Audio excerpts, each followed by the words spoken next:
سیدنا حذیفہ ابن یمان کی حدیث میں بار بار یاد کرتا ہوں، اس کو آپ پلے باندھ لیں، صحیح مسلم میں جہاد والے چیپٹر میں۔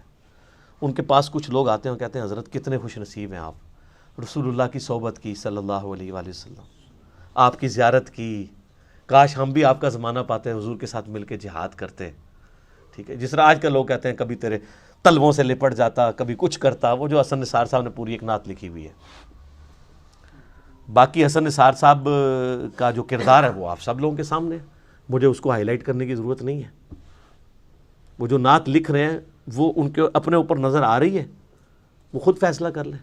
نعت لکھنا بہت آسان ہے، یہ ہے وہ جو دین بہت آسان ہے، اس پہ چلنا مشکل ہے۔ تو صحیح مسلم کے الفاظ ہیں، حذیفہ ابن یمان کہتے ہیں یہ اتنا آسان کام نہیں، اتنے بڑے بڑے دعوے نہ کرو، نعتہ نہ لکھو، آج دے دوران ایڈی مشکل نعتہ نہ لکھو۔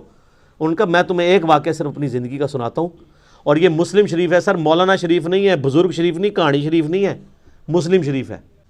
تو حذیفہ ابن یمان کہتے ہیں رضی اللہ تعالیٰ عنہ، نبی علیہ السلام نے ایک سخت سردیوں کی رات میں، جب کہ آپ کو پتہ ہے غزوہ احزاب کے موقع پہ کتنا مشکل وقت تھا، خندق کھودی ہوئی ہے، اس طرف کافر بیٹھے ہیں، اس طرف مسلمان بیٹھے ہیں، سخت سردی ہے، بڑا ٹف ماحول ہے۔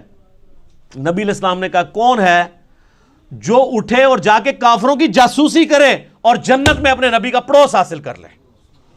ہائے ہائے ہائے ہائے، یہ سارے نعتوں والے کہتے ہیں میں ہو جڑا سی انج کر کے۔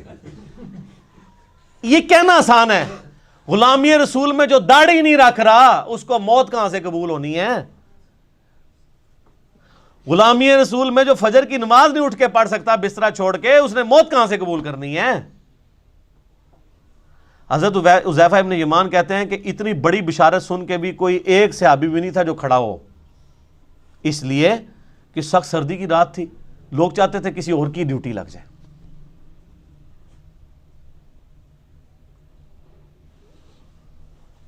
اب کیا ہوا؟ نبی علیہ السلام نے دوسری دفعہ فرمایا کون ہے جو رات کے وقت جا کے کافروں کی جاسوسی کرے اور جنت میں اپنے نبی کا پڑوس حاصل کر لے۔ کائنات میں سب سے بڑی کوئی چیز یہی ہو سکتی ہے نا، اس سے بڑی صرف ایک چیز ہے کہ اللہ تعالیٰ کسی کو پیغمبر بنا دے۔ پیغمبر بننے کے بعد اگر دوسرے نمبر پہ کوئی فضیلت ہے تو جنت میں ہمیشہ کا پڑوس پیغمبروں کا، یہی ہے نا۔ تو یہی ہم اللہ سے مانگتے ہیں کہ اللہ تعالیٰ ہمیں بقیہ غرقت میں مدفن اور جنت الفردوس میں اپنے محبوب صلی اللہ علیہ وآلہ وسلم کا پڑوس عطا فرمائے، آمین۔ حضرت حذیفہ کہتے ہیں دوسری بار بھی کوئی نہیں کھڑا ہوا، تیسری دفعہ بھی کوئی نہیں کھڑا ہوا، چوتھی دفعہ نبی علیہ السلام فرمایا حذیفہ، آپ کہتے ہیں میں نے دل میں کہا لو جی مارے کے، اب تو جانا ہی پڑے گا، میری ڈیوٹی لگی، کیونکہ اب تو بائی نیم حکم آ گیا نا۔ ان کے یا رسول اللہ، فرمایا جاؤ، اور ساتھ کہا کہ دیکھنا چھیڑخانی کوئی نہیں کرنی، جتنا کام کا ہے اتنا ہی کرنا ہے۔ کہتا ہے میں اٹھا، اب سوچ رہا تھا سخت سردی ہے ریگستان کی، باہر جا کے کیا بنے گا میرا۔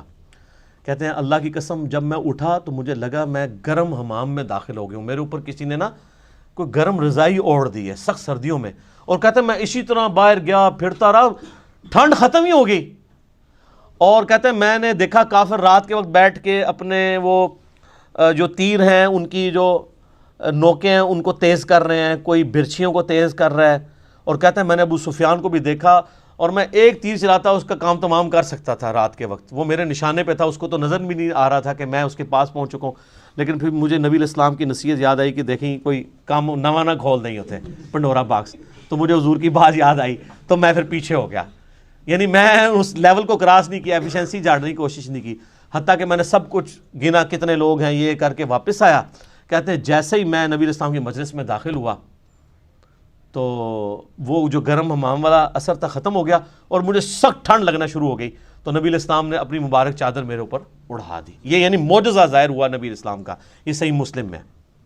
لیکن اس میں سبحان اللہ کے ساتھ بہت چیزیں جو ہے استغفر اللہ اور انا للہ بھی یعنی جڑی ہوئی ہیں۔